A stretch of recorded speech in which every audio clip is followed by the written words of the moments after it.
Panawagan po ngayon ang mga mambabatas, ang grupong nagsusulong nga ng impeachment laban kay VP Sara Duterte na huwag daw sana silang magpadala sa political threat at pressure. Kahapon nga po ay nagdaos ng misa sa EDSA Shrine ang Akbayan Party List na isa sa nag-endorso nga ng impeachment complaint laban kay VP Sara. Hiling nila, huwag daw po sanang magpadala sa takot ang mga mambabatas dahil lamang sa peace rally ng Iglesia ni Cristo na tinawag nilang political threat.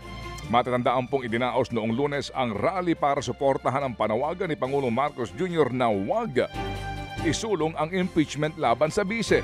Sa ngayon po isang buwan nang nakatenga sa Kamara ang tatlong impeachment complaint sa bise pero wala pa pong aksyon ng Kamara. Una nga pong sinabi ni House Secretary General Reginald Velasco na may hinihintay pa silang ika-4 na complaint.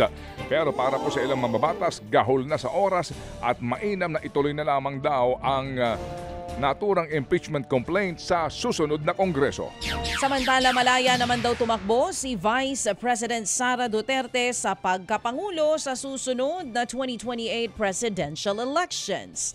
Yan nga ang sinabi ng palasyo kasunod ang naunang pahayag ni VP Sara na seryoso na siyang pinag-iisipan ng pagtakbo sa 2028. Ayon kay Executive Secretary Lucas Bersamin, masyado pang maaga para pag-usapan ng 2028 elections.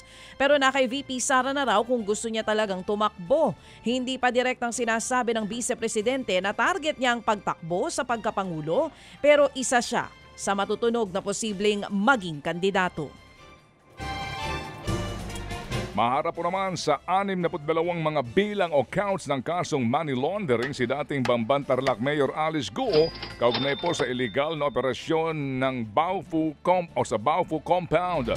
Sa resolusyong inilabas po ng prosekusyon, nakitaan ng sapat na basihan para kasuhan ng money laundering si Guo dahil napatunayang may mga nangyayaring illegal na transaksyon na konektado sa illegal na pogo sa loob mismo ng Baofu Compound sa kanyang jurisdiksyon.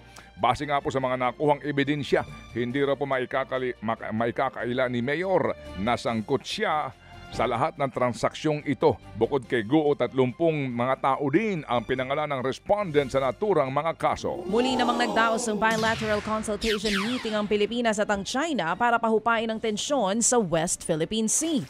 Idinaos ang pulong sa Fujian Province sa China. Dinaluhan ito ni Foreign Affairs Undersecretary Maria Teresa Lazaro at ang kanyang Chinese counterpart na si Chen Xiaodong. Sumentro ang pulong sa isyu ng agawan ng teritoryo sa South China Sea at iba pang mga issue. Ayon kay Lazaro, naging prangka at constructive ang naging diskusyon sa meeting.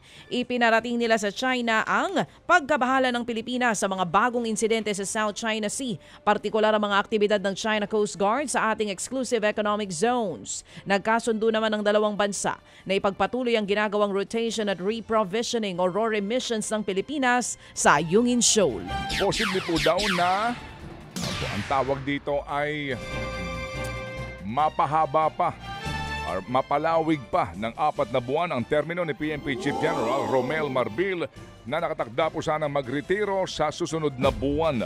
Ayon kay DILG Secretary John Vic Remulla, malaki ang tsansang palawigin muna po ni Pangulong Marcos Jr. ang termino ng general dahil tutuntong pa lamang sa mandatory na retirement age na 56 si Marbil sa Pebrero 7. Sa ilalim po ng batas, hindi maaaring mag-appoint ng mga bagong opisyal sa pamahalaan kapag nagsimula na ang campaign period. Kaya tingin ni Remulla, posibleng hindi muna po mag-appoint ng bagong Chief PNP ang Pangulo hanggat hindi natatapos ang election period.